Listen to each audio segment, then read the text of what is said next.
విక్రమ్ దక్షిణ భారతదేశానికి చెందిన ప్రముఖ నటుడు. పలు తెలుగు, తమిళ సినిమాల్లో నటించాడు. తెలుగు సినిమా శివపుత్రుడు తమిళ మూలమైన పితామగన్ చిత్రానికి గాను జాతీయ ఉత్తమ నటుడిగా అవార్డు అందుకున్నాడు. తమిళనాడులోని రామనాథపురం జిల్లా పరమకుడి ఆయన స్వస్థలం. ఇదే ఊరు నుంచి ముగ్గురు జాతీయ ఉత్తమ నటులుండటం విశేషం. వారు చారు హాసన్, కమల్ హాసన్, సుహాసిని. విక్రమ్ తండ్రి వినోద్ రాజ్ పలు తమిళ, కన్నడ చిత్రాల్లో నటించారు. నృత్యరంగంలోనూ ఆయనకు గుర్తింపు ఉంది. 2017 డిసెంబరు 31న మరణించాడు. ఆయన చదువుకున్నది యార్కాడ్లో, చెన్నైలోని లయోలా డిగ్రీ కళాశాల నుంచి బిఏ ఆంగ్ల సాహిత్యంలో పట్టా పుచ్చుకున్నాడు.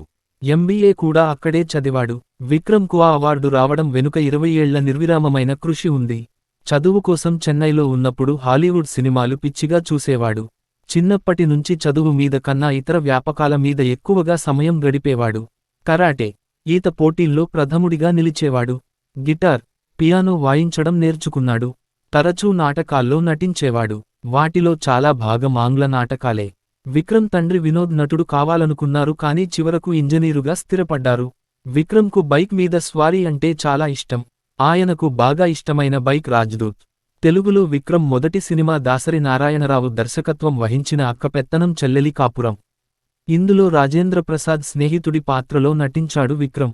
హీరోగా చేసిన చిరునవ్వుల వరమిస్తావా అనే సినిమా కొన్ని కారణాల వలన ఇప్పటికీ విడుదల కాలేదు.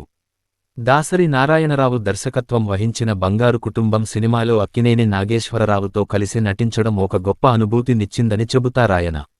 అక్క పెత్తనం చెల్లెలి కాపురం 1993, చిరునవ్వుల వరమిస్తావా 1993, బంగారు కుటుంబం 1994, ఆడాళ్లా మజాకా 1995, అక్కా బాగున్నావా 1996, 9 నెలలు 2000, శివపుత్రుడు 2003, అపరిచితుడు 2005, మజా, మల్లన్న, రావణ్ 2010, నాన్న 2011, తాండవం సినిమా I-10 2017, మిస్టర్ కేకే 2019, మహాన్ 2022, కోబ్రా 2022, ధ్రువ నక్షత్రం 2023.